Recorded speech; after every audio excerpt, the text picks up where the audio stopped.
Hello, everybody. My name is Atero Hill, and we are back with our podcast. We have a lot of great things in store.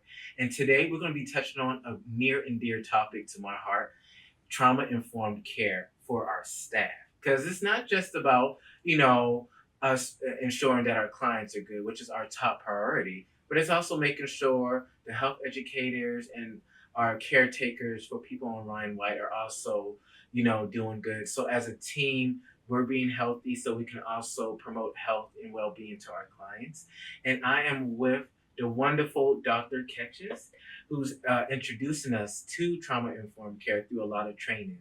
So, just as a recap, just tell us a little bit more about yourself, the great work that you do, and then we can get into the wonderful training that you're doing for us. Thank you. It's very exciting. So thank you for having me here. One of the things that I like about human beings is that we share a lot of commonalities. And that means that we have experienced wonderful, happy things, but in the same way, we have experienced traumatic experiences, just situations. And that means that sometimes we need the care. And some people think about being trauma informed means that we have to understand that all of us have experienced something, and that includes the staff, that includes the people that serve you wherever you go.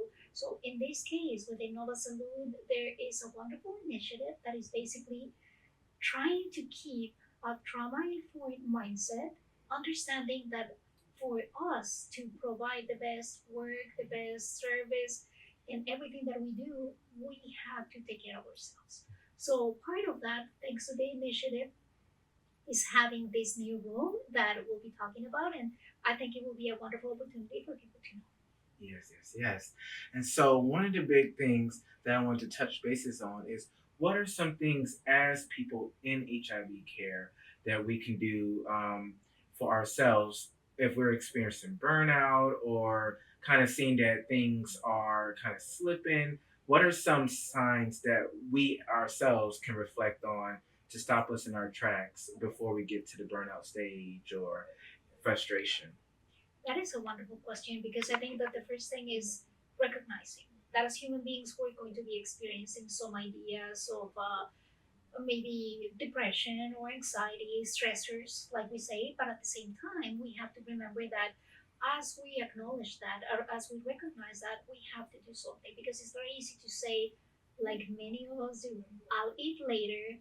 I'll go and take care of myself later. Right now, I'm too busy. I just did that last client. And we have to remember that one of the things is not only the self care, but also learning to understand what we can do. What are some things that us in the field can do to kind of stop us from reaching the burnout phase? What are some signs that we can kind of reflect on ourselves? That is a wonderful question because the first thing is acknowledgement, right? Mhm. Understanding that we are feeling a little bit different, that we're tired, that maybe we are less happy. And some of the signs are going to be physical, tired, maybe sleepy, not wanting to be where you are, not wanting to get up in the morning and go to work as usual. And when we recognize that and the acceptance comes, we have to understand that we have to implement something that creates a change. Hence the idea of this room. For example, we need to practice the breathing exercises, the yoga, or sometimes just coming and utilizing some of the items that we're going to have here that we'll be talking about in a few seconds. So always remembering that is acknowledgement, acceptance, and then taking action. Awesome. And so another question that I had was what well what I would reflect on is one of the brilliant things that you said at a group a while ago. You linked like depression or feeling sadness to change. It's not always about something really traumatic or something bad happening. It can be something subtle, and you made an alignment between changes and us having to deal with it. Can you elaborate a little bit more on that? Absolutely. I think that we're talking about changes creating some type of adjustment. That type of adjustment that we sometimes see as positive or not so positive, right? Just examples that we gave, right? Some people are forming a new relationship or something, and that is happy, but it's still a change. So in this case, let's talk about maybe having new coworkers or with all the changes that we're experiencing right now, in the sense of maybe like having to work with one client or another one. I mean, the numbers go up and down, right? So those type of changes are going to create that adjustment that can lead to depression, anxiety, stress, and so on. But everything basically starts with the adjustment. So it's important to have the time and come to spaces like this and be able to recognize and work on the feelings that we have. And I believe you're a therapist and you work in the field of mental health. So what are some resources that we as health educators and providers we can do, aside from, the self-help, breathing exercises, like reaching services like therapy and things like that? How can we go about also getting external help from our community? It's so important that we do that, because sometimes we have the strength, the resilience to say I can help myself, and that is wonderful. But to an extent, sometimes we need somebody to talk to, or just to be able to vent with, or just be able to just say I have a time where I can disconnect from my daily life and do something like that. Now again, when we have the opportunity to talk to a professional, that is always a plus. But in the given case that, for example, you are at work, like here in Nova Salud, and you come to this healing room, you are going to have the opportunity to utilize the different resources that we have. And if you need, as a therapist at Nova Salud, I can sit here with you, we can chat, we can talk about ideas, or we can meet in the office and have a more personal conversation in reference to how you're feeling, or giving you some tools on how to work with whatever you're experiencing at the time. Awesome. And speaking of tools, I believe you published a few novels or books about writing techniques and journaling. Can you elaborate a little bit more about your books and just how we can implement just the simplest things as just writing down our thoughts and feelings, how that can impact us? Absolutely. Thank you for introducing that, because sometimes writing is such a wonderful way to just express how you're feeling. And I consider that many times when we don't have the opportunity, or we don't want to talk to someone, the best way to do it is writing it down. So journaling is going to be your go-to. And I tell people it doesn't have to be boring. It doesn't have to be like a chore or a task. You can use prompts, right? Short prompts, and write one, two sentences, a paragraph, a letter if you want, but at the same time be able to just let it out. So that is an excellent way to do it, either with one of the books. I have another one which is targeting depression. Journaling is going to be such an important part to heal. When you don't have the opportunity to actually go and talk to someone, the best way to do it is to write it down. And it doesn't have to be boring. It doesn't have to be a task. Like you're thinking about, I have to write something long. It can be a sentence, it can be a paragraph or a letter, as long as you let it out. In the same way, we have to remember that just as journaling, we have other tools. For example, the other book that I have in reference to depression, because we know that depression cannot be cured. However, it can be reduced. The symptoms can be reduced. So if we have the right tools, it helps. Like in this room, we have a weighted blanket for anxiety. We have a light, a daylight, to replicate the light outside for whenever people are experiencing winter depression. So it's so important that we remember that using the tools and having the ability to just fight those negative feelings that we experience sometimes is going to be important. Awesome. And so, you touched on a lot about what we're doing at Nova Salute. And once again, thank you so much for ushering that in for us. It's such a healing process for all of us.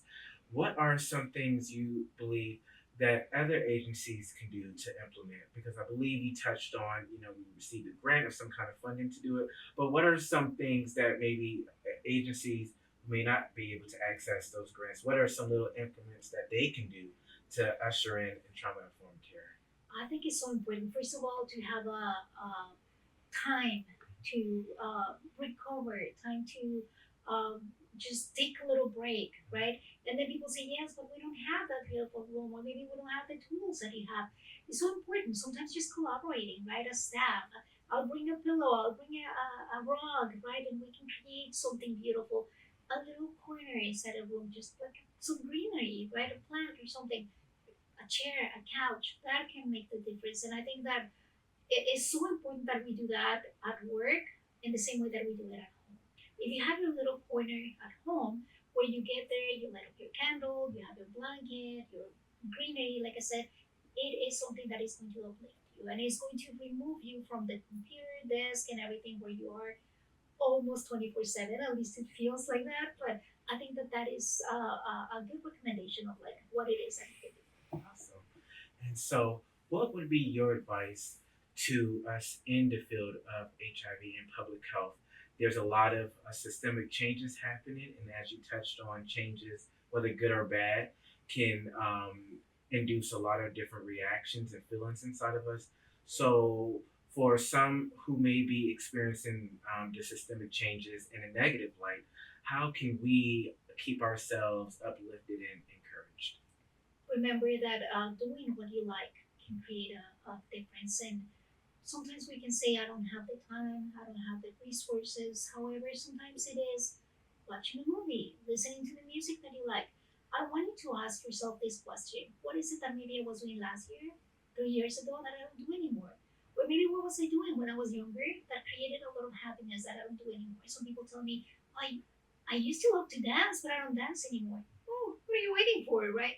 Look for those things. The other one is look for professional help if you have the opportunity to do it. And the third thing is looking for support groups, online, in person. Sometimes just hearing from others can create that difference, and it can also make you feel better. Well, thank you so much, Dr. Catchings, once again for blessing us with your wisdom. And thank you so much to even Ugo and the staff for implementing this. This is really helpful for me just individually. And it's great to know that I'm surrounded by a team that cares. And as Dr. Catchings said, there is light at the end of the tunnel, and we can take these little tidbits and tips and tools that she's given us and place it in our lives, and we will all see the changes. And don't ever forget, people, the fight is not over. There's a lot of life left to live. We have a lot of great things in store. So you just keep up the hope, stay encouraged, and spread the love to people. And don't just harbor the great tools that you know for yourself. If you see a client or a staff member that can use the tools that you yourself are putting into your life, spread that joy, because all of us need a little joy and laughter.